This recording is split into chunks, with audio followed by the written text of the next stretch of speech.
la HJUT 106.9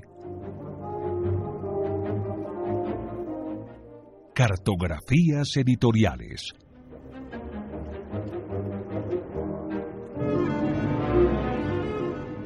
Presenta y dirige María Elvira Jaramillo.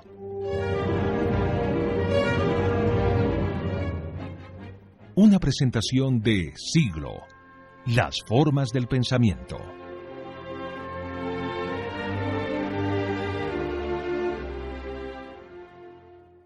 La voz nos delata, revela todo sin preguntarnos, sin pedir permiso, cuenta los años, las frustraciones, los motivos.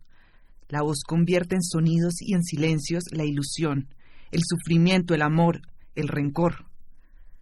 ¿Qué conoce nuestra voz del cuerpo que habita? ¿Por qué tiembla? ¿Por qué calla? ¿Por qué duda? ¿Por qué grita? ¿Por qué se rompe? La voz lo sabe, lo entiende antes incluso de pensarlo. Hay quienes dirían que la voz se construye, se logra, como un premio. Pero no, la voz siempre ha sido, la voz está, muestra cosas, no necesita ser coherente, no es un instrumento, no elige con criterios, no explica lo que siente. Siente y ya. Para sentir no hace falta una colección de diplomas, probar un saber o ser expertos. Para sentir no basta enunciar, como perdonar. El perdón no existe solo por nombrarlo. Sentir la voz de alguien es acercarse a su intimidad, a su conciencia, a su poesía. Este es un viaje por los sentires curiosos, por los comienzos y por la cotidianidad. Este es el recorrido por los vientos nórdicos que llegan a Polonia y crean rutas para una comprensión universal. Hoy sentimos 100 años de paisajes y de una vida para siempre. Sentimos a Wisława Szymborska, una búsqueda de la palabra en la voz.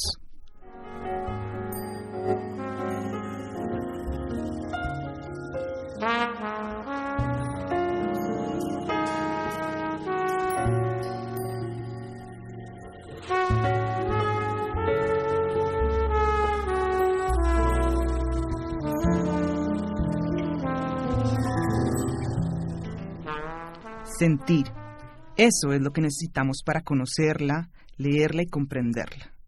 En este episodio, entre versos, ilustraciones e irónicas correspondencias en una sola dirección, la voz de Szymborska revelará las dudas del inicio, las lecturas que comparte un país y sus posturas de la literatura y la edición. Un viaje como estos solo es para guías con experiencia, con práctica y picardía. Uno que sepa cómo trazar un recorrido de sentires íntimos y casi confesionales. Por eso hoy nos acompaña el director editorial de Nórdica, Diego Moreno. Diego es licenciado en Sociología, especialista en Sociología del Consumo y máster en edición. También ha sido librero y además sabe muy bien cómo recomendar lecturas para comprender qué es eso que verdaderamente está diciendo nuestra voz. Hola Diego, gracias por acompañarnos una vez más en Cartografías Editoriales. Hola, un placer estar con vosotros otra vez. Bueno Diego, ya más o menos nos estamos imaginando el tipo de recorrido que vamos a plantearles hoy a quienes nos acompañan, pero bueno, cuéntanos cuál es la ruta de viaje de Nórdica y cuál es la ruta en compañía de Szymborska. Pues vamos a hacer una doble ruta en realidad. Una ruta, como siempre hacemos como hacéis en este programa, ¿no? Una ruta geográfica, pero sobre todo una ruta más sentimental. En la más sentimental vamos a ver, creo yo hoy, lo que es la esencia de la poesía. La poesía que se lee, que la poesía que se disfruta. La poesía no es solo que se escribe, sino la poesía que llega a lectores de todas las partes del mundo y que gente del mundo de diferentes formaciones, experiencias lectoras disfrutan. Eso es lo que vamos a ver hoy, la poesía. Y además vamos a hacerlo geográficamente en un sitio muy alejado para vosotros y también para nosotros, para los europeos, porque está en los confines de la Europa, casi llegando a Asia, casi pegando con Rusia. Al norte de Europa, llegando también al Báltico, a ese mar que es el mar común de los nórdicos y también de la Liga Hanseática, esta que hubo en Centro Europa. Vamos a ir a Polonia, vamos a ir a un país que es poco conocido, pero que ha dado grandes nombres de la literatura, de la ciencia, como Marie Curie. grandes nombres de la filosofía, como puede ser Schopenhauer, que es del norte de Polonia. Vamos a hacer un recorrido por diferentes partes y vamos a ir a una ciudad central en la cultura europea, que es Cracovia. Cracovia es una ciudad que os recomiendo, si un día venís por Europa, que visitéis. Es una de las más bonitas de Europa, sin lugar a dudas, donde la cultura está presente en todas sus calles. Pero sobre todo hoy vamos a hablar de cómo se escribe poesía, de cómo se hace poesía y de cómo la poesía y la alegría están presentes en la obra de Wisława Szymborska, Wisława, no Wisława, Wisława, es su nombre como se dice en polaco, y una autora que, pese a haber vivido posiblemente alguna de las épocas más grises de todo el siglo XX, el nazismo, la época soviética, es profundamente alegre, divertida, y que espero que hoy, por lo menos a través de su obra y a través de lo que vamos a contar de ella, pues lectoras y lectores tengan un poco una idea de esta figura excepcional de la literatura del siglo XX.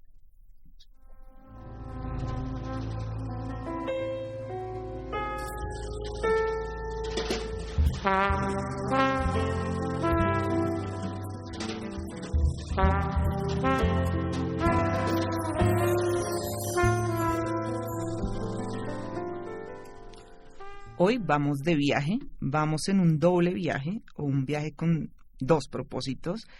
Vamos con Diego Moreno y vamos a conversar sobre cómo se lee poesía, cómo se entiende la poesía a través de Szymborska, pero también vamos a ir a Cracovia y nos vamos a meter en Polonia y vamos a entender muchas cosas que están relacionadas con la poesía. Diego, ¿vamos en algún medio de transporte en particular? Esta vez es complicado entenderlo porque vamos a hacer un recorrido que a mí me gusta el tren para moverse por Polonia y por Europa. De manera que vamos a hacer el transporte esta vez va a ser un tren. Un tren. Un barco. Perfecto.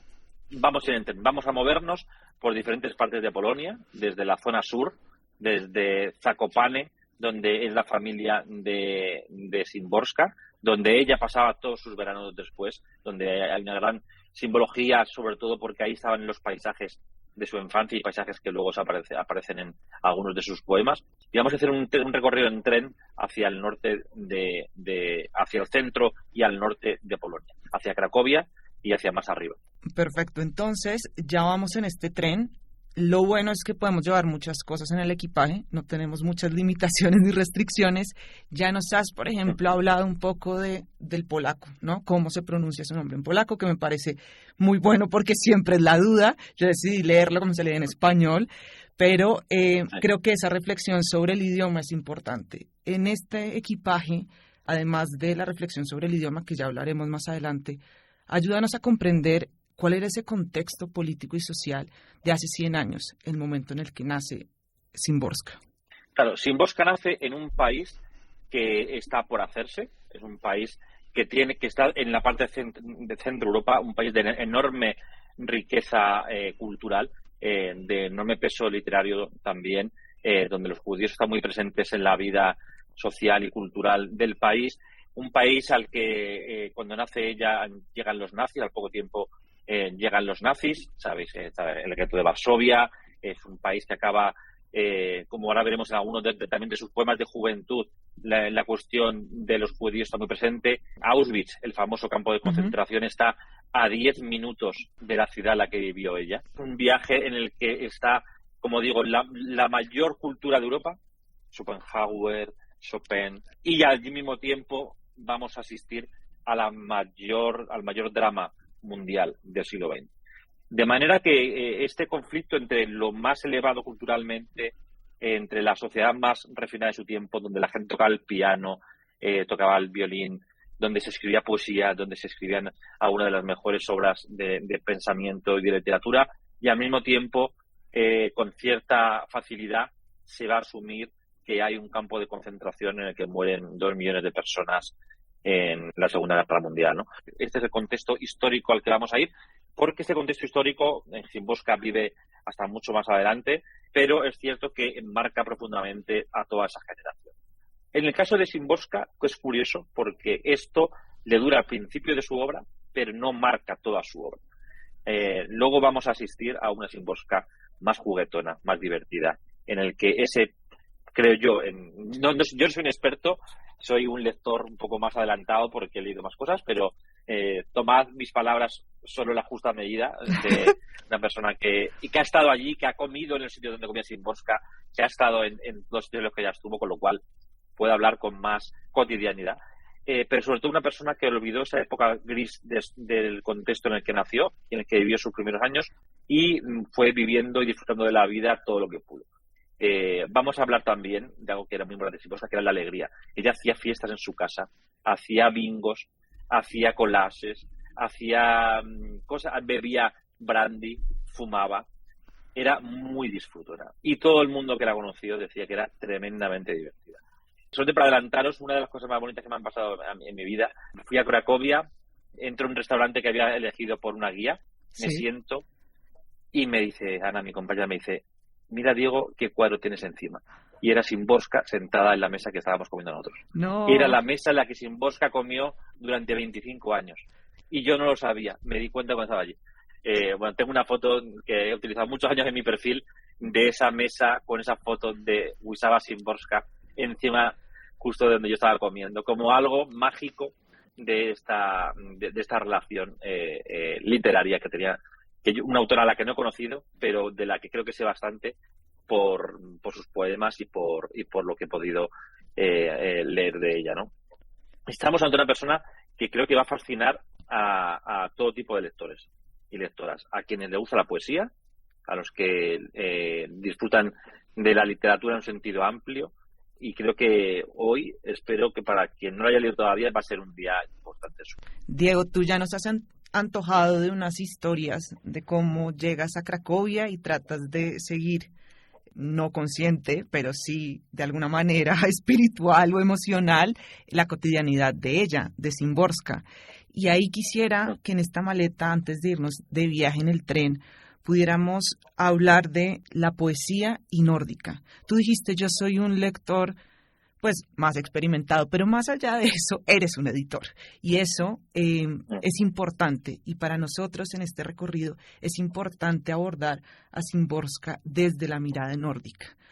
Porque, como hablábamos en otras oportunidades, muchas cosas se han dicho sobre ella, ¿no? O ya llegó como a describirse con ciertos tipos de adjetivos, palabras, y se vuelve casi, ahí sí, como paisaje. Pero yo quiero saber por qué Szymborska entra en el catálogo de Nórdica y cómo ha sido tu experiencia como editor.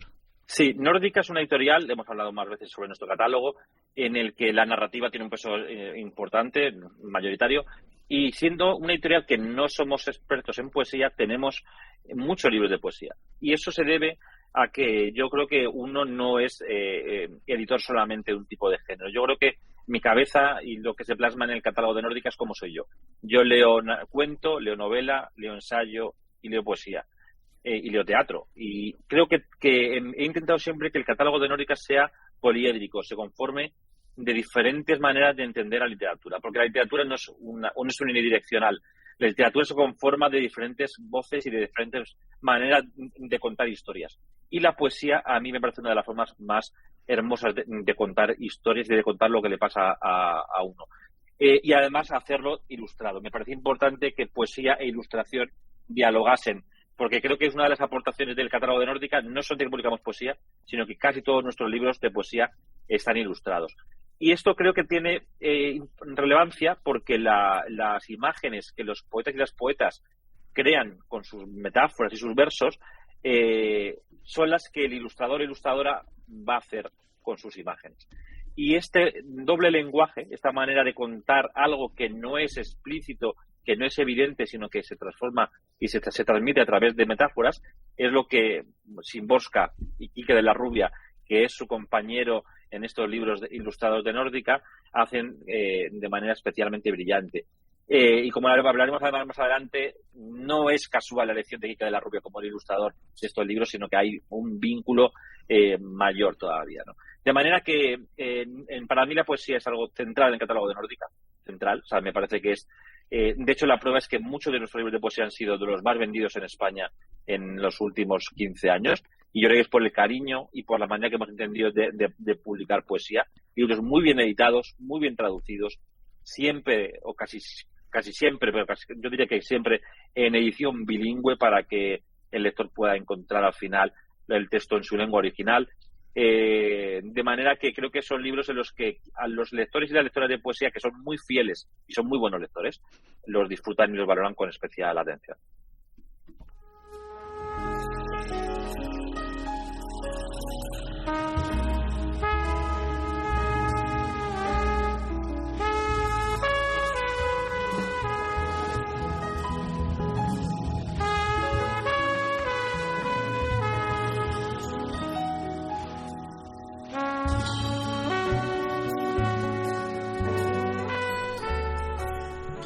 Vamos en un tren, estamos con Diego Moreno, editor de Nórdica Libros, y estamos conversando sobre Szymborska.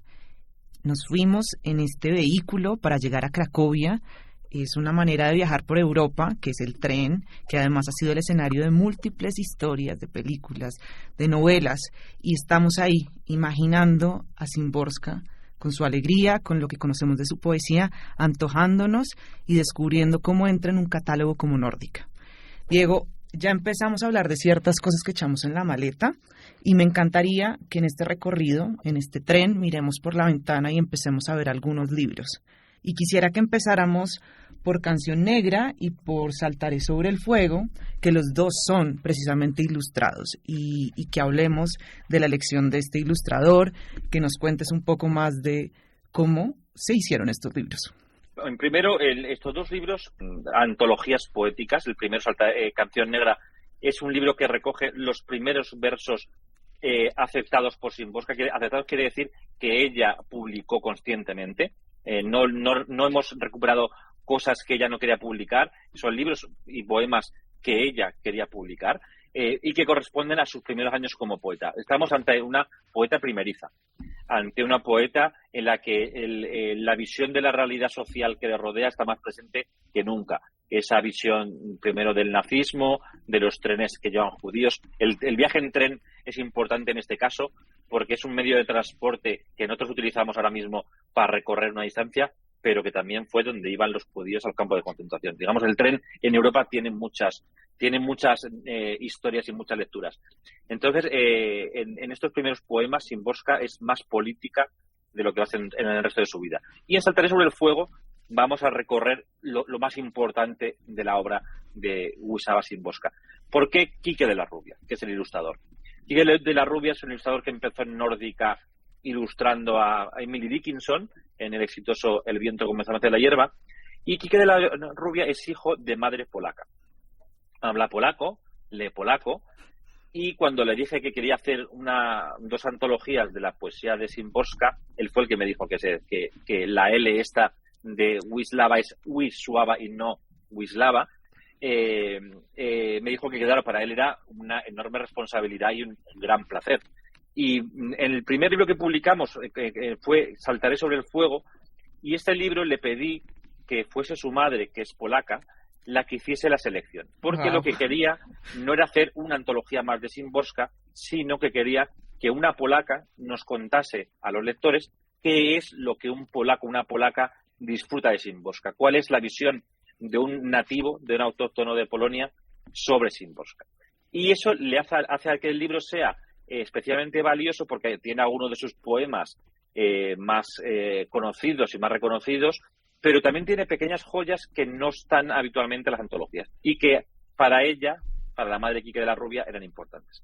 Además, Quique de la Rubia se implicó mucho en estos dos libros gráficamente, queriendo aportar algo distinto. De hecho, los dos libros son muy diferentes en la manera de contar las historias visualmente. Los dos son muy potentes y, de hecho, en el primer libro, Saltaré sobre el fuego, él lo que hizo fueron unas diapositivas que pintaba. Imaginad una diapositiva en tamaño tan pequeñito. Ahí pintaba, proyectaba sobre la pared, con un proyector la diapositiva, y sobre lo que se veía en la pared hacía la ilustración. Es decir, es un trabajo muy difícil de entender, pero en el que él volcó todas sus ganas de experimentar, porque, como digo, era una relación sentimental muy profunda la que tenía con esta poeta.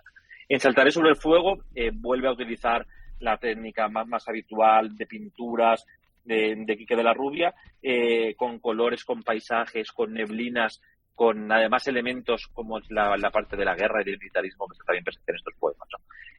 Como digo, estos dos libros no se pueden concebir si las ilustraciones son tan importantes como es la poesía. Aquí hay una declaración de amor hacia Szymborska, que es la poeta nacional de Polonia. Ustedes deben estar diciendo, no, pero queremos ver estas ilustraciones. Entonces, si quieren, pueden meterse ya a nuestras redes sociales. Estamos en Instagram, Twitter, Facebook, y pueden buscarnos como @somossiglo. Ahí vamos a hacer una selección de ilustraciones para que se hagan una idea de lo que acabamos de conversar. Diego, me impresiona mucho lo que cuentas de la ilustración, y cuando uno abre los libros, hace un intento por unificar un estilo, como a ver, ¿qué es lo que él propone al libro completo? Pero ese ejercicio es imposible, tan imposible como pensar que todo un libro es un sentimiento. Un libro de poesía no es un solo sentimiento, imposible. Y el viaje realmente por cada uno de estos libros es ir página por página y detenerse en cada una de las ilustraciones, porque son absolutamente distintas en técnica, muchas veces en colores. Entonces, estos dos libros, además de ser una experiencia distinta para acercarse a la poesía, son, y cuando lo dijiste lo entendí perfectamente, un momento de admiración profunda, ¿no? Se nota el cariño de este ilustrador, y solo por eso vale la pena seguir deteniéndose un buen rato en cada uno de estos títulos. Y ahora quisiera que habláramos de otra cosa, y se ve muy claramente en las introducciones de los dos libros, y es la traducción.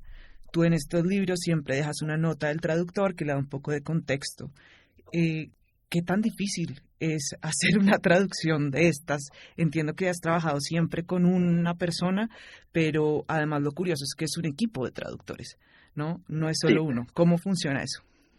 Es especialmente importante en el caso de Szymborska, porque os recomiendo a los lectores y lectoras que siempre busquen los nombres de estos traductores: Abel Murcia, Geraldo Bertrán y Katarina Moloniewicz. Esos tres son los traductores de Szymborska. La voz de Szymborska en castellano es la de ellos tres. Abel Murcia, que es el más importante de los tres porque es aparte con mi interlocutor habitual, es el director del Cervantes de Varsovia. Es una persona que sabe todo sobre Szymborska, todo. Y como digo, es muy importante porque hay otras lenguas, el inglés, el francés, que un lector puede llegar a disfrutar. El polaco es muy difícil, muy difícil. Muy pocos van a poder disfrutar de los poemas en polaco. Y sin embargo, lo que se nos va a quedar en la cabeza, los poemas que vamos a recordar de Szymborska, porque muchos de ellos vamos a recordarlos siempre, porque Szymborska es muy accesible, por eso no es una poeta para una minoría, es una poeta para una enorme mayoría de lectores. Y vamos a recordar las palabras gracias a la traducción de Gerardo Beltrán, de Abel Murcia y de Katarina Moloniewicz. Y esto es muy importante para nosotros porque es reconocer que si no fuese por ellos no habría Szymborska, no podríamos acceder a Szymborska. De manera que siempre, por favor, siempre es importante el trabajo de los traductores. En este caso me parece aún más relevante porque, como digo, alguno de los versos que vamos a leer y que vais a disfrutar es gracias a su trabajo. Como digo, Abel Murcia es director del Cervantes de Varsovia, una persona de gran importancia en la hora de volcar al castellano, al español, la poesía de Szymborska. Diego, me encantaría que en esta parada en tren, acabamos de frenar, vamos a cambiar de rumbo, pero que antes nos leas poemas, uno si quieres de cada libro. Vamos a empezar por mi favorito, que es Nada dos veces. Este poema es tan importante como que cuando ganó las elecciones de una comunidad del norte de España, del País Vasco, Patxi López, en su discurso como presidente fue este poema. Nada sucede dos veces, ni va a suceder. Por eso, sin experiencia nacemos, sin rutina moriremos. En esta escuela del mundo, ni siendo malos alumnos, repetiremos un año, un invierno, un verano. No es el mismo ningún día, no hay dos noches parecidas. Igual mirada en los ojos, dos besos que se repitan. Ayer, mientras que tu nombre en voz alta pronunciaban, sentí como si una rosa cayera por la ventana. Ahora que estamos juntos, vuelvo la cara hacia el muro. ¿Rosa? ¿Cómo es la rosa? ¿Como una flor o una piedra? Dime por qué, mala hora, con miedo inútil te mezclas. Eres y por eso pasas. Pasas, por eso eres bella. medio abrazados, sonrientes, buscaremos la cordura, aun siendo tan diferentes cual dos gotas de agua pura.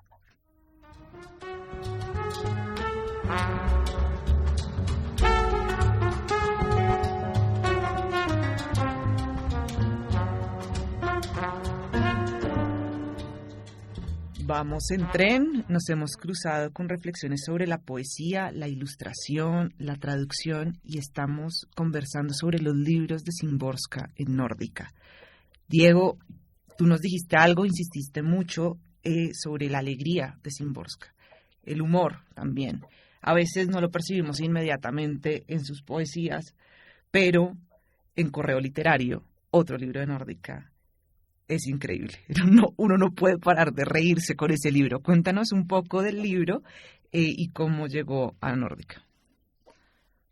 Sí, Correo Literario es una propuesta precisamente del traductor Abel Murcia, que me comentó que durante décadas ella tenía un gabinete literario en un periódico de Polonia. Y en este gabinete ella recibía manuscritos, preguntas de futuros escritoras y escritores, y ella respondía. Y respondía con estos dardos afilados, muy inteligentes, muy agudos, que destilan, por una parte, simpatía, a veces también mala leche, pero sobre todo una visión de lo que es su obra, que yo resumiría en lo siguiente. Primero, que no hay que publicar necesariamente. Ella le dice a mucha gente tienes la suerte, la mayor suerte del mundo, que es poder leer. Antes que escribir, hay que leer. Eso lo dice continuamente. Luego da consejos de qué recursos estilísticos hay que utilizar y cuáles no utilizar, ¿no? Y luego directamente está la sorna y la ironía que está tan presente en este libro, ¿no? Ella era muy, muy divertida. Os voy a leer una de estas puñaladas. De hecho, en el libro La faja, que también es de Quique de la Rubia, aparecen unos puñales, y estos puñales son los puñales que ella de alguna manera clavaba a estos pretendientes a escritores que proponía, ¿no? Dice, una tal Baxka, que escribe, ¿no? Y ella dice, mi novio dice que soy demasiado guapa para escribir buena poesía. ¿Qué piensan de los poemas que adjunto? Y ella dice, creemos que es usted efectivamente una chica muy guapa. Como digo, así son páginas y páginas y páginas en las que hay mucha reflexión sobre literatura. Creo que hay mucho más que humor aquí. Hay digamos, hay mucho calado de lo que debe ser un escritor y una escritora. Creo que si se toma como manual de literatura, es un gran libro de manual de literatura. Es lo único que he escrito con bastante humor y, como digo, mucha ironía.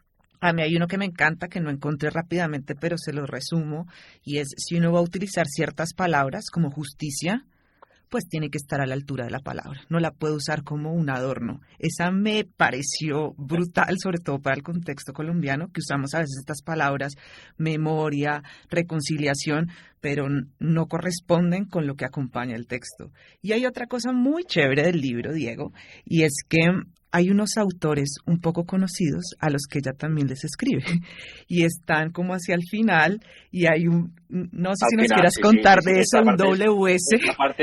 Es una parte divertidísima. Escribe a un tal W.S. de Londres, podemos adivinar quién es. Es una lástima que antes de ponerse a escribir esta tragedia no haya usted estudiado con más detalle las relaciones sociales de la Dinamarca feudal. Desgraciadamente ha renunciado usted a la verosimilitud a favor del sensacionalismo. Claro ejemplo de ello es El fantasma del padre, sin cuya manifiesta provocación toda esa sangrienta fábula no habría podido producirse de ninguna manera. Por supuesto, el dardo iba dirigido a Shakespeare, y ella tiene dardos para todos. Y está muy bien esa parte, como señalas, es muy aguda, en la que hace este tipo de análisis y de reseña de grandes obras como este Hamlet, con visión tan irónica. Bueno, Diego, se nos ha acabado el viaje. Llegamos a Cracovia y ahora empieza el reto mayor, y es empezar a recorrer esa cotidianidad. Podemos hacerlo a partir de los libros. Les recomiendo, todos estos libros están en librerías de Colombia. Pueden también buscarlos en plataformas digitales, en ebook. Es decir, ya llegamos hasta acá, ya el recorrido es de cada uno de nosotros. Diego, gracias por acompañarnos hoy y por trazar esas rutas entre poesía, literatura, ilustración, traducción. Muchas gracias, un placer, como siempre. Nos vemos en un próximo recorrido en un nuevo reto editorial.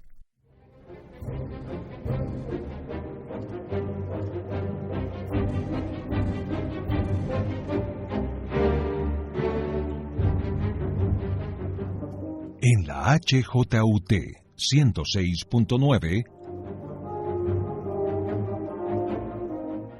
Cartografías Editoriales.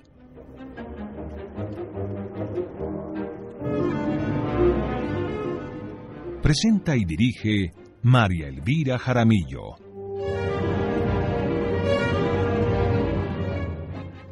Una presentación de Siglo, las formas del pensamiento.